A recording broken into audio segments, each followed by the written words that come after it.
हम singer baby Pandey आप सबके बीच में फिर से शिव चर्चा कथा लेके आ रहे हैं। सभी गुरु भाई बहना के बीच में आप सब मेरा कथा सुनिए। शिव गुरु के चरणों में प्रणाम, पार्वती माता के चरणों में प्रणाम, हरेंद्र भैया नीलम दीदी की चरणों में प्रणाम, सभी देवी देवताओं के चरणों में प्रणाम। हमारा प्रणाम का स्वीकार करो, हे देव स्वीकार करो। हर हर महादेव। आइए आप सबका एक प्यारा सा कथा सुना रहे हैं। आप सब ध्यान से सुनिएगा और कथा पूरा सुनिएगा। एक ब्राह्मण की औरत थी और वो रोज़ दीना शिव चर्चा में जाती थी और शिव चर्चा ख़त्म करके घर पे रोज़ प्रसाद लेके आया करती थी। तो उसकी एक छोटी सी लड़की थी, तो लड़की कहने लग गई कि माँ आप कहाँ रोज़ जाती हैं और शाम को प्रसाद लेके आती हैं।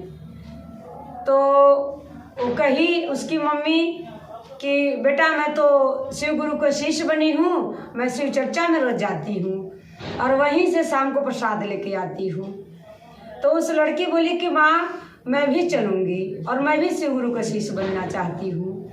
जब ऐसे वो लड़की बोली तो उसको माँ बोली कि कोई बात नहीं, कल चलना। जब कल हुआ और वो शिव चर्चा में जाने लगी तो वो अपनी लड़की को भी साथ में लेते गई। जब लेते गई तो उसको बहुत अच्छा शिव चर्चा लगा और शिव गुरु का काफ़ी गुरु बहना जुट के उनके भजन भक्ति चर्चा कह रहे थे। वो सुन के मुझे बहुत अच्छा लगा। वो कहने लगी कि मम्मी मैं भी शिव शिष्य बनना चाहती हूँ।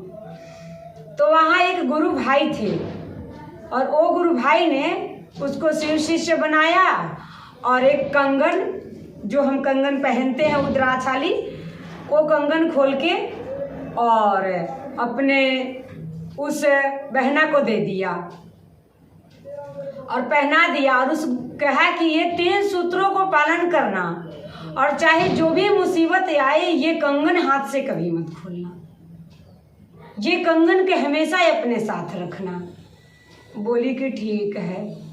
ऐसे कह के और वो चली गई। वो भी 3 सूत्रों को पालन करने लग गई और शिव शिष्य बन के हर जगह शिव चर्चा में आने जाने लगी, भजन भक्ति करने लगी और उसके शिव चर्चा में गुरु के चरणों में बहुत अच्छा ध्यान लगता था। और बेचारी ऐसे करते करते काफ़ी समय निकल गया, बड़ी हो गई, शादी ब्याह का टाइम आया।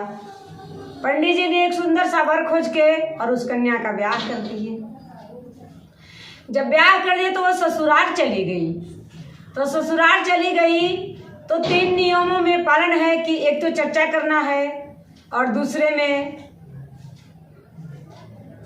अपना नमः शिवाय का जाप 108 बार जो बताते हैं कि करना होता है। 3 नियम को पालन करना है। पहले में तो दया मांगना है और दूसरे में चर्चा और तीसरे में 108 बार के नमः शिवाय के जाप। तो वो बेचारी क्या करती थी कि सारा काम निपटा के और अपने घर में बैठ के और गेट लगा के भोलेनाथ का ध्यान करके और माला लेके 108 बार नमः शिवाय का जाप में लग जाती थी। तो उसकी ननद इतनी की थी, वो ननद देख ली, देख के अपनी मम्मी से कह दी कि मम्मी से भाभी पता न क्या करती है, अपने रूम में गेट लगा लेती है और धीरे धीरे पता न क्या बुद बुद बुद बुद करती है, कुछ जानती है कुछ सीखती है।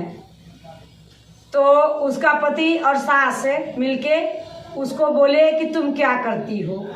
तब उस लड़की ने बेचारी बता दी, बोली कि मैं शिव शिष्य हूँ, मैं कुछ नहीं करती हूँ, मैं शिव गुरु के जाप करती हूँ, शिव गुरु के ध्यान करती हूँ। पर उसको सास ससुर और पति ने कहा कि आज से नहीं करना है, आज से तुम करेगी तो मैं तेरे को मारेंगे भी, घर से भी निकाल देंगे। अब बेचारी क्या करे, घर में बंद कर दी करना। लेकिन अपने गांव में काफ़ी टाइम पहले की नियम था कि बेटी बहू अंधेरे होने के बाद बाहर जाती थी। तो जब वो बाहर जाने लगी तो आते जाते रास्ते में अपना जैसे घर से निकलती थी तो गुरु के नाम का माला जपते नमः शिवाय जाती थी और उसको खेत तक पहुँचते पहुँचते 108 बार का जाप पूरा हो जाता था। ऐसे कर करके रोज करने लगी। फिर उसको ननद साथ में जाती थी तो मम्मी से कहने लगी कि मम्मी अभी भी भाभी मानी नहीं है और रास्ते में बोलते जाती हैं। तो उसके बाहर भी आना जाना बंद हो गया। उसका पति बोला, उसका ससुर बोला, आज से तुम बाहर भी नहीं जाएगी। अब तो बेचारी करे क्या, मन ही मन से गुरु का सुमिरन करते रहे, पर इतनी कोसने के बाद, मुसीबत आने के बाद वो कभी उनके जाप करना नहीं छोड़ा, उनको नियमों को पालन करती रही। काफ़ी दूर जगह शिव चर्चा हो रहा था, माइक लगा हुआ था, भजन भक्ति चल रहा था, चर्चा बोल रहे थे गुरु भाई बहना। उसको बहुत मन अंदर से विचलित हो रहा था, क्योंकि जो शिव शिष्य रहता है और चर्चा भजन सुन के उसको मन विचलित होने लग जाता है, गुरु की तरफ ध्यान खींचने लग जाता है। काफ़ी हाथ जोड़ी मिनती सबसे किया कि मेरा गुरु का चर्चा हो रहा है, मुझे एक बार उनको चरणों में हाजिरी लगाने जाने दीजिए, पर किसी ने नहीं माना और उस बेचारी को नहीं जाने दिए। उस दिन तो किसी तरीका मन को मचोड़ के रह गया। थोड़े टाइम बाद उसको घर के बगल में शिव चर्चा होने लग गया। जब शिव चर्चा होने लग गया तो उसने मन में ठान लिया कि आज तो मैं गुरु के दरबार में जाके ही रहेंगे।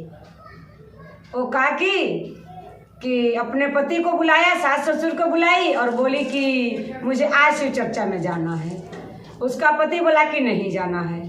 वो बोली कि आज चाहे जो हो जाए, आज तो मैं गुरु के चरण में जाएंगे ही। जब ऐसे बोली, जिद करने लगी, तो उसका पति बोला कि जा, हंसते जाएगी पर रोते आएगी उधर से। बोला कि कोई बात ना, मुझे मंजूर है, पर आज मैं गुरु के चरण में जाएंगे। जब गुरु के चरण में जाएंगे जिद कर ली तो वो घर से निकल गई। बगल में शिव चर्चा हो रहा था, चली गई, जाके शिव चर्चा में बैठ गई। तो सभी गुरु भाई बहना जो शिव शिष्य बने होंगे उनको पता होगा, शिव चर्चा हमारे 3 घंटा का होता है। 3 घंटा भजन भक्ति चलते रहता है। तो जब 3 घंटा तक भजन भक्ति शुरू हो गया तो बैठ गई चर्चा में। इतने देरी में पता लगा कि उसके पति फांसी लगा लिया और उसके कई लोग जाके खबर किए कि आपके पति मर गए। लेकिन वो गुरु के चरण से हिली नहीं, वहीं बैठी रही और शिव चर्चा करती रही। भजन भक्ति खत्म कर ली और जब आरती हो गया तब तक यहाँ 3 घंटा काफ़ी टाइम होता है। उसका पति का लाश उसका अर्थी तैयार करके लेके जा रहे थे। काफ़ी लोग उसको उल्टा पुल्टा कह रहे थे कि अपने पति को खा लिया, ये किया वो किया, ऐसे वैसे, कौन सा चर्चा करती है।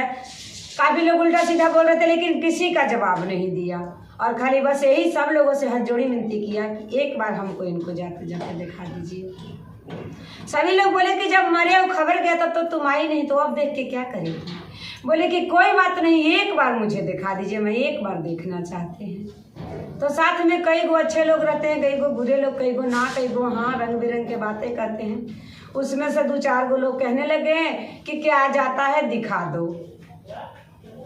तो बंदे उतार के अर्थी और नीचे रख दिए। उसने भाग के गई, 1 गिलास पानी लाई और कंगन हाथ से खोल ली और कंगन हाथ से खोल गई और कंगन डुबाते गई और शिव गुरु का ध्यान धर के नमः शिवाय नमः शिवाय नमः शिवाय करते गई।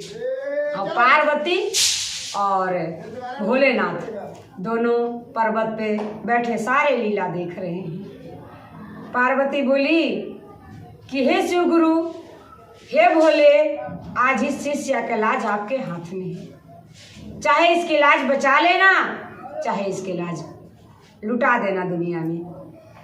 बोले भोलेनाथ, हमारे शिष्य को कभी कोई कष्ट नहीं आया है पार्वती, और मैं आने भी नहीं दूंगी। ऐसे कह के और भोलेनाथ जैसे उसको 108 बार पूरा हुआ, वैसे सुंदर सा गिलास में एक गुलाब का फूल बन गया। जब गुलाब का फूल बन गया, वो पूरे पानी अर्थी पे छिड़क दी। अर्थी पे छिड़कते ही उस पंडित का लड़का ने भोलेनाथ का नाम लेते उठ के बैठ गया और सभी लोगों से कहने लगे कि भीड़ कैसा है। तो बोले कि ये भीड़, तुम मर गया था, तेरी पत्नी शिव चर्चा में गई थी, इसके गुस्सा से तुम मर गया था, और तेरी पत्नी ये भगवान है, तुम्हें फिर से जिंदा किया है, तुमसे फिर से जीवन दान दिया है। तो उसने देखते के देखते रह गया और इतने में उस लड़की ने बोली कि सभी लोगों को नमस्कार प्रणाम, अब हम यहाँ से अपने मायके जाएंगे, क्योंकि जो मुझे करना था वो हमने कर दिखाया। अपने लीलार पे कलंक लेके नहीं जाना चाहते थे, इसलिए हमने कलंक को मिटा दिया, इनको जिंदा कर दिए, लेकिन अब हम इन लोगों को साथ रहेंगे ना। जब वो मायके को जाने लग गई तो उसके सास ससुर पति सभी लोग रोने लगे उसको पकड़ के कि आज से तुम कहीं नहीं जाएगी, इसी घर में रहेगी। तो बोली कि हम यह शर्त पर रहेंगे कि आज से तुम सब शिव गुरु के शिष्य बनोगे और जहां भी शिव चर्चा होगा वहां मेरे साथ चलोगे। तो सारे लोग उसके बात को मंजूर किए और उससे लड़की अपने घर में शिव चर्चा रखवाई और उसके सारे परिवार सास ससुर पति सब शिव गुरु के शिष्य बन गए और सारे भोलेनाथ के चरणों में जुड़ गए और जहाँ भी शिव चर्चा होता था वहाँ वो शिव गुरु के चर्चा में जाया करती थी, हाजिरी लगाया करती थी। तो जो भी गुरु भाई बहना उनके चरण में आइएगा, वो सबको कल्याण करने वाले हमारे भोलेनाथ हैं, देवों का देव महादेव है। इसलिए जो भी गुरु भाई बहना अभी तक शिव शिष्य नहीं बने होंगी, उन गुरु भाई बहना से मेरा रिक्वेस्ट होगा कि आप सब जरूर शिव शिष्य बनिए। और चलते चलते सभी गुरु भाई बहना के नमस्कार प्रणाम। हर हर महादेव।